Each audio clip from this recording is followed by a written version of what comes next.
Stories today. Our next tale of woe is called The Incredible Shrinking Parcel.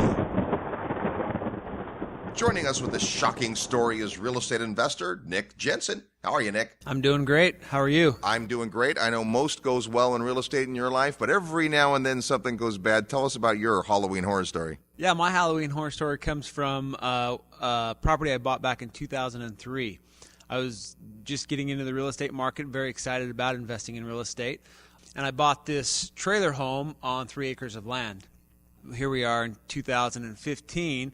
I just tore the trailer house down because throughout these, 12 years? Throughout 12 years, I realized I overpaid for the property. I didn't have the proper management in place to run the property.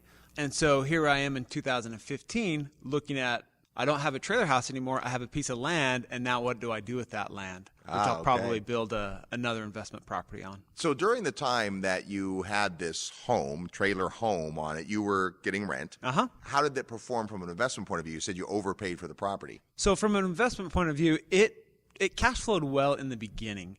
As the trailer ran down, you don't get the best tenants in the world in those types of properties. Right. And they didn't treat the property very well. So I continued to have to put improvements in it. And it got to the point where I was like, I'm not going to improve this anymore. I'm not going to get the return on investment that I need at this point.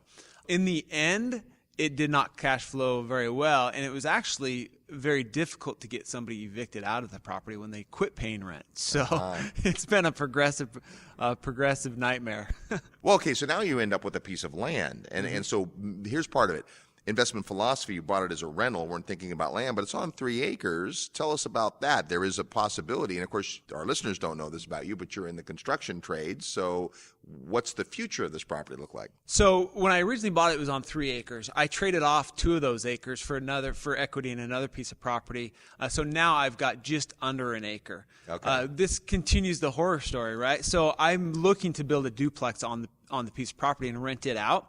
Looking at county codes, you have to have at least 1 acre in order to build on the property. So now I'm looking at situations on how to get around that. I either have to convince the neighbors to sell me a sliver of land, or convince the county to allow me to build a structure on that, even though it's not quite an acre. Okay. So lesson learned, you've got to do your due diligence up front. You have to have a plan, an A, B, C plan for whatever happens with the property. You've got to make sure you buy it right. That's how you make money in real estate, is you buy the properties right, make sure they cash flow, and then you'll be okay in the end. Boy, such a good point. So you definitely want to have a strategy when you go in, but as you've learned here, it's not just one exit strategy, because one potential exit strategy would have been, you know what, that thing's just going to cash flow fine and it's going to be great, and that seems really good in the beginning, and then 10 years, 12 years down the road, you're like, well, that doesn't work anymore, and it wasn't a permanent structure. So now you're up against this thing that, why would you have thought of that, 12 years ago? So sometimes we can do diligence around situations, and sometimes we can't. So this sounds like a case where a little more prudent homework up front would have made sense. But again, as you evolve as a real estate investor, this is how you learn these things. And this is exactly why we're doing Halloween Horror Stories, so people who are looking at these kinds of deals go, you know what, I got to think, what would Nick have done? Yeah, and you're right. You have to have a plan up front. The other thing is, I think, as you go throughout the process, whenever you're making decisions on a property, you have to understand, does this fit my plan? You can't just make decisions. Case in point, I traded off 2 acres without really understanding and realizing, if I ever want to build a permanent structure on that, I need to have at least 1 acre left in this county, which now I'm up against. How am I going to make that work?